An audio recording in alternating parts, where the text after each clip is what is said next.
and took 2 years off. Right. And it happened for 3 years and took another 3 years off. That's right. And then it kind of just was like drizzling. Right. My storm been going for 21 years, right?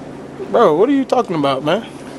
You could say that, and my retort to that would be 6 NBA Finals losses. So they only. Hold on. Just it's 6 final losses. Yeah. 6 finals losses. Listen carefully here. What Shannon Sharp is going to do is put an excuse already built in so he can give you a reason why LeBron James couldn't win. Jordan, tell me the team. Michael Jordan? I want you to tell me the team that Michael Jordan faced that was the equivalent of the 17 and 18. No one. Can I respond to that? Sure. Can I tell you why? No one. Do you know why? Because none of them had Jordan. Equivalent. Basically, he's trying to make a hypothetical saying Jordan couldn't beat this team because LeBron couldn't beat this team. However, which way they want to make it seem or portray it, it's just a built-in excuse mechanism because they can't refute winning. I'm telling you, LeBron James fans don't count winning until it destroys the argument. They pick and choose what they want to pick. You know in NBA Finals? Yes. Do you understand that Jordan was MVP all 6 NBA Finals? Yeah. I also know he didn't start going to finals until Larry Bird back. Just an arbitrary statement by Shannon Sharp that has nothing to do with nothing, or was he trying to find a way to say Jordan couldn't beat nobody until they got injured or got old? It's not an argument because you can easily do Google and research that doesn't even mean anything. You can debunk that easily. I made a video where I debunked the age of the Pistons when he said Jordan couldn't beat them until they got old. So this is not an argument to make in this case. Excuse me, 10-time NBA scoring champion, 9-time all defensive first team. You do know that, right? Yeah. All right. So in other words, it was LeBron on both sides of the ball. Was he that dominant? Oh, he was the better. But what the fuck?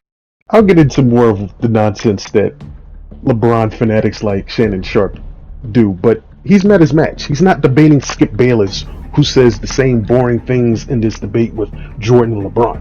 He's going against somebody like Stephen A, who can match his wit just as well as Shannon dishes it out. It was pretty satisfying to see him just sputter like that, because he just says ridiculous things and he gets away with it on Skip Bayless. But I want to focus on defense. These arguments that LeBron James like to bring up. Reputation. I'm just going to point out something logical for you guys to understand. If it's just solely based on reputation, wouldn't that affect LeBron James as well? Because he has 5 first-team all-defensive selections, 6 in total because he has a second-team all-defense. So wouldn't that logic be applied to LeBron James as well? I did a video debunking a lot of the nonsense Shannon Sharp says about teams getting old, like the Pistons when Jordan's beat them, and gave you how that logic doesn't make any sense. So watch that video so you can get better context about the nonsense that these guys say. And I'm going to get into Rich Paul in the next video of this. It's just laughable, the goalpost moving that these guys do, because they can't compete with Jordan on the court when it comes to the basketball accomplishments. It's just not going to be done. It's nothing they can do. It's just too many things that I can bring up that can refute their point and put them in this railroad effect where they got to go here, go there, change the argument, move the goalposts, talk about another subject matter. But guess what?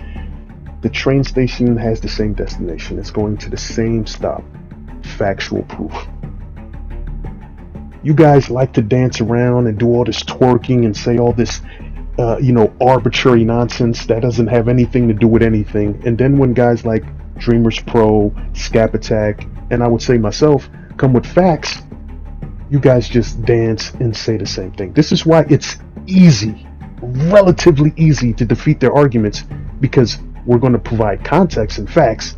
They're going to provide hypotheticals and arbitrary hypotheticals. Again, nothing substantiated, and facts without context, as they like to do.